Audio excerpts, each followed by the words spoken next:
हाय दोस्तों, आज मुझसे नहीं रहा जा रहा है। सच में आज मुझसे नहीं रहा जा रहा है।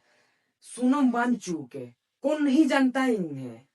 सब जानते हैं कि ये कितने बड़े साइंटिस्ट हैं और हमारे देश के लिए क्या क्या करते आ रहे हैं। आज हमारे भविष्य के लिए, हमारे आने वाले भविष्य के लिए हमारे लिए लड़ रहे हैं। जंतर मंतर में 19 दिन तक भूख हड़ताल पे हैं, अभी तक एक दाना नहीं खाए हुए हैं। सोचिए, कैसे व्यक्ति, ऐसे ऐसे भी व्यक्ति हैं जो दूसरे के लिए, ये रियल, ये पूरी दुनिया में, मैं इंडिया की बात नहीं कर रहा, पूरी दुनिया की बात कर रहा हूं। ऐसे रियल लोग होते हैं जो दूसरे के लिए लड़ते हैं। हमें तो वो अपना गांधी याद आ गया। हमें वो अपना गांधी याद आ गया। पर दुख की बात यह है कि उस टाइम जो सरकार थी, वो लोग जब प्रोटेस्ट करते थे तो उनकी बातों को सुना जाता था, उनकी मांगों को कहीं ना कहीं किसी न किसी रूप में पूरा किया जाता था। लेकिन इस हमारी आज की जो सरकार है, हमें तो शर्म आ रही है। मुझे अपने ये कैसा देश में मैं रह रहा हूँ कि जहां पर शिक्षा के लिए क्या किया जा रहा है, प्रोटेस्ट किया जा रहा है, शिक्षा के लिए आंदोलन किया जा रहा है। और सरकार, वहां पर सरकार का कोई अता पता नहीं, ना सरकार कोई सुन रही है, इतने सब भी बात है। और इनको देखो, ये है हमारे देश के नायक। क्या बोल रहे हैं, ये बोल रहे हैं भाई साहब कि वो जो वो जो सब एजेंडा है वो सब आम आदमी पार्टी का है। और ये नायक है, इनको देखो, ये नायक है। इन्हें देश से मतलब नहीं है, इन्हें देश से मतलब नहीं है, कुछ होता रहे, बस इन्हें अपना चाहिए, इनकी पार्टी से मतलब है। इनका जो राजनीति करते हैं उस पे दाग नहीं आना चाहिए। इनको शर्म नहीं आती है। वो 14 लाशें, इनको याद नहीं है, वो 14 लाशें, पेपर लीक हुआ था, वो 14 लाशें बिछी थी। कितने स्टूडेंट की हत्या, कितने स्टूडेंट की लाशें बिछी थी, उस फैमिली पर क्या बीतती होगी, जरा सोचिए। और ये आज कह रहे हैं कि ये एजेंडा है, ये है, वो है, दिस है, दैट है। ये तो ब्रिगेडियर है, ब्रिगेडियर। देखिए, मैं आपसे कहता हूं, आप बलिदान दे दीजिए। भारत आपसे बलिदान मांगता है, दे दीजिए, कोई हर्ज नहीं, दे दीजिए। आप सबसे अनुरोध करता हूं कि इस वीडियो को इतना शेयर करिए, इतना शेयर कीजिए कि पूरे बिहार तक इस वीडियो को देखा जाए, फैल जाए, और एक एक लोगों तक ये वीडियो पहुंच सके। क्योंकि जब हम आवाज उठाएंगे तभी कुछ हो सकता है, नहीं तो उन्हें ऐसे ही मरने नहीं दे सकते हैं।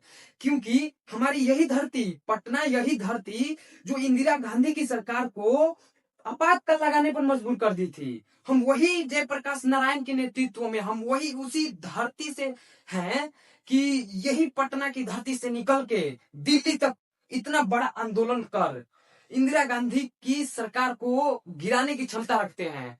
तो ये सिस्टम जो ऐसा सिस्टम है, ये करप्ट सिस्टम है। हमें अपनी सरकार पर इतनी सरकार गिरी हुई है, इतनी सरकार गिरी हुई है कि देखो, शिक्षा, एक तो पेपर लीक है, उसके पे जब लोगों का बात को मान्यता ही नहीं है, ये कैसा लोकतंत्र है।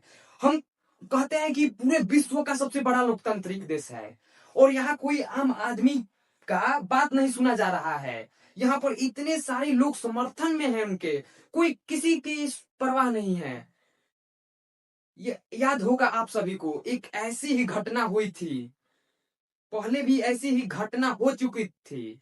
और वहां पर जब उनकी मृत्यु हो गई 111 दिन तक, शायद 111, मुझे इतना याद नहीं आ रहा है, 111 दिन तक वो भी इसी आंदोलन पर, जो गंगा नदी है उनको साफ करने के लिए आंदोलन कर रहे थे, और उनकी मृत्यु हो गई।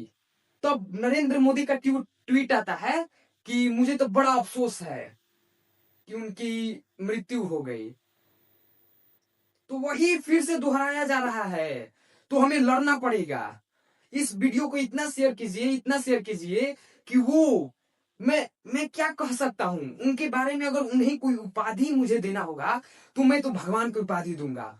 वो भगवान, मैं भक्त। तो इस वीडियो को ज्यादा से ज्यादा शेयर कीजिए, क्योंकि हम उन्हें मरने नहीं दे सकते। वो हमारे लिए लड़ रहे हैं। ऐसे आदमी को मैं दिल से धन्यवाद कहता हूं। सैल्यूट है इस आदमी को, कि जो दूसरे के लिए लड़ रहा है। पूरी दुनिया में ऐसे रेयर लोग होते हैं जो दूसरे के लिए लड़ते हैं।